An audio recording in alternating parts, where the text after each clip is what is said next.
এসব আলতু ফালতু গায়ককে দিয়ে গাওয়ানোর মতো ফাংশন আমরা করছি না। কারোর সম্বন্ধে কিছু না জেনে এরকম আজে বাজে মন্তব্য করছেন কেন? আমরা যেখানে চন্দ্রনাথ চৌধুরীকে দিয়ে গাওয়াতে চাইছি, সেখানে কোন একদিন কটা ফাংশনে গিয়েছেন উনি? গাইনি, তবে এবার গাইবে। প্রচন্ড ঘোষ বলছি। আরে কে চন্দ্রনাথ? কি ব্যাপার, তুমি নাকি বলেছো যে চন্দ্রাদের কলেজ ফাংশনে তুমি গাইতে পারবে না? এই শিলিগুড়ি যাচ্ছ? না ভাই, এরকম কথা তো ছিল না। আমি তো তোমাকে আগেই বলেছিলাম। ও, অনেক টাকা পাচ্ছ। হুম, টাকাটাই তোমার কাছে বড় হলো। শোনো শোনো, একদিন আমি তোমাকে সুযোগ দিয়েছিলাম, আর আজকে টাকার জন্য আবেশ। কি হবে বাবা, এই প্রথম কলেজ সোশ্যালের সেক্রেটারি হয়েছে, আর তোচন্দ্রের সঙ্গে কথা বলার পরে চন্দ্রনাথ চৌধুরীর নামটা কার্ডে ছাপা হয়েছে। টাকার জন্য অকৃতজ্ঞ। দাঁড়াও, আমি একবার সুভাষ ভট্টাচার্যকে ফোন করি, ওকে পেলে তোমাদের চলবে তো? চন্দ্রনাথ চৌধুরীর জায়গায় সুভাষ ভট্টাচার্য? কি আর করা যাবে, তাই দেখুন, একটা মেল আর্টিস্ট তো চাই। সুভাষ ভট্টাচার্য ভালো গাইছে, দেখবে তোমাদের ফাংশন ঠিক জমিয়ে দেবে। ইয়াং ছেলেমেয়ে তো আজকাল খুব চাইছে। হ্যালো, কে সুভাষ? আরে ভাই, আমি তোচন ঘোষ বলছি। হ্যাঁ রে ভাই, ভালো আছি। এই শোনো, আজকে সন্ধ্যায় ইন্ডিয়া স্কুলে একটা কলেজ ফাংশনে তোমার। কি বললে? ও, তুমিও শিলিগুড়ি যাচ্ছ? ঠিক আছে।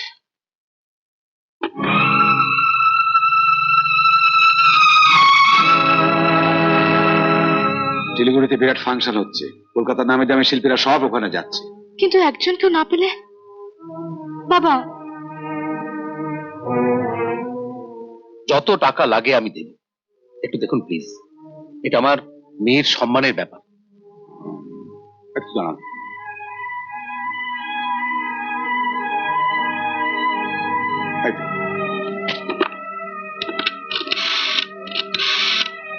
আসতে পারে? কে? কাকে চাই? প্রচুর বাবুর সঙ্গে দেখা করতে চাই। এখন দেখা হবে না, পরে আসবেন। না, উনি আমাদের আসতে বলেছিলেন। হ্যাঁ, আমি আসতে বলেছিলাম? ও, আপনি তোচন বাবু, নমস্কার। মানে রামু বাবু বললেন দীপকে নিয়ে আপনার কাছে আসতে, ওর গানের ক্যাসেট।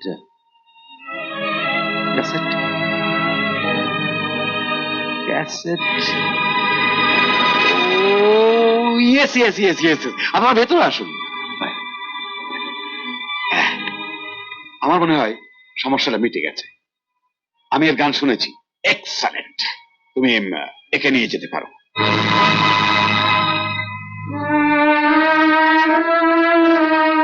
অসম্ভব, আপনি আমার অবস্থাটা বুঝতে পারছেন না।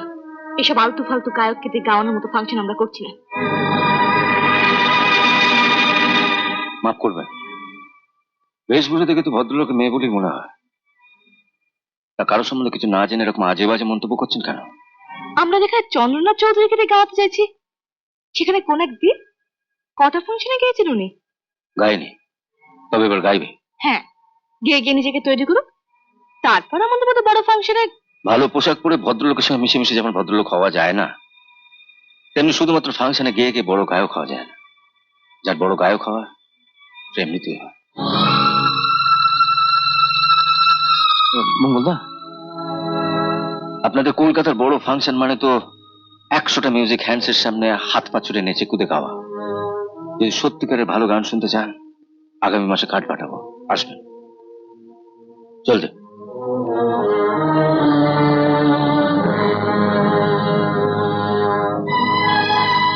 ঠিকানাটা জানতে পারি কি? তাহলে নিমন্ত্রণ পত্রটা পাঠালাম।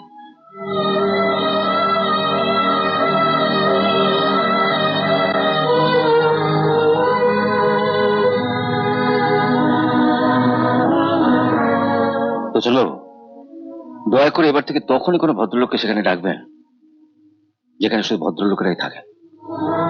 নমস্কার। চলায়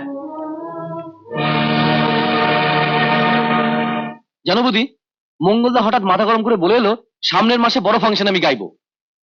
হ্যাঁ, গাইবি, গাইবি তো। হল ভাড়া করে একটা ফাংশন করতে কত টাকা লাগে তুমি জানো? আরে হাতে তো আমাদের 5,000 টাকা আছেই। আর আমার গলায় আছে এই সোনার চেনটা। আর আমি দেবো 2,000 টাকা। আপনি হ্যাঁ গো দাদা, মাঝখানে একদিন হুট করে দেশে গিয়ে 5 কাঠা জমি বেচে এলাম। আমার জন্য আপনি? আরে ভাই, তোমার গান আবার কানে বাজে। তুমি রাম সীতার গান গেয়েছিলে না? তুমি হচ্ছে লক্ষণ। হ্যাঁ, আর বেচারা হনুমান বাকি থাকে কেন? আমি হচ্ছে সেই রাম ভক্ত হনুমান।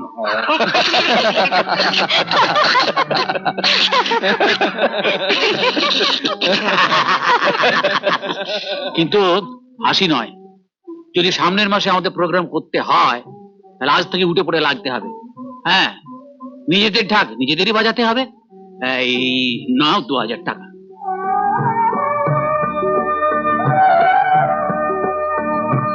আমার মনে হয় প্রথমে 5,000 পোস্টার ছাপাতে হবে।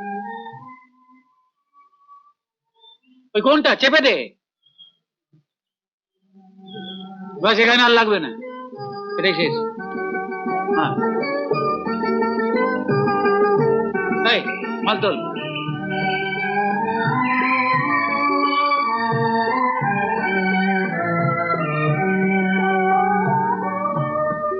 বাবু আছেন? হাজি,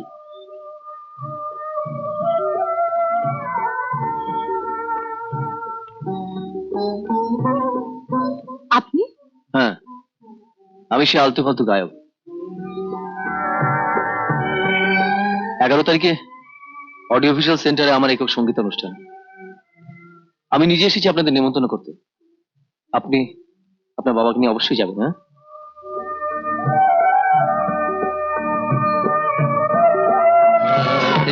শেষের এখনো আধার আলোর নিশানা আমি খুঁজি বারে বার।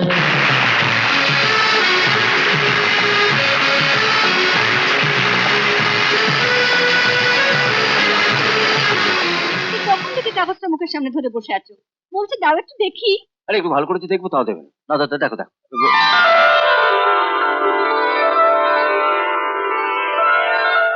আমার যে কি আনন্দই হচ্ছে। আরে আমি বলেছিলাম না দীপ একদিন নাম করবে। আসতে পারি? আসুন। কালকে ভিড়ের মধ্যে অভিনন্দন জানাতে পারিনি, তাই সকালে দাদাকে নিয়ে চলে এলাম। ধন্যবাদ। ওহ, কি ন্যাস্টি রাস্তা, গাড়িও ঢোকে না। আধ ঘন্টা ধরে ঘুরে ঘুরে বাড়িটা পেলাম। বাড়িটা পাল্টান মশাই। আপনারা বড় লোকেরা আমাদের মতো এই গরিবদের হেয় করার স্বভাবটা যদি একটু পাল্টান, তাহলে তো মনে হয় না আমাদের এই বাড়ি পাল্টাবার কোনো দরকার আছে। কি বলে? আপনার কথা বুঝতে পারছি, আপনি এখনো আমাদের পড়ে গেছেন। রাগ করবো কেন? আমি বরঞ্চ আপনার কাছে এই জন্য কৃতজ্ঞ যে সেদিন আমাদের ওভাবে অপমান না করলে আমি হয়তো রেগে দীপের গানের অনুষ্ঠানই করতাম না। আপনারা দাঁড়িয়ে রইলেন কেন? বসুন। বসতে তো বলছেন, কিন্তু ভদ্রলোকেরা এলে তাদের বসার ব্যবস্থা কিছু করেছেন? দাদা, ওনাদের ভালোর জন্যই বলছি। এরপর আমাদের মতন লোকেরা এখানে আসবেন, তা যদি একটু। ঠিক আছে, তুই থাম।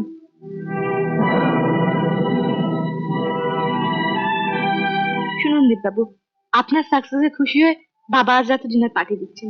বাবা কয়েকজন জার্নালিস্ট আর ফিল্ম ডিরেক্টর বন্ধুরা আজকে আসছেন। বাবা আপনার সঙ্গে সবার আলাপ করে দিতে চান। তো আপনারা আসছেন তো? হ্যাঁ নিশ্চয়ই যাবে।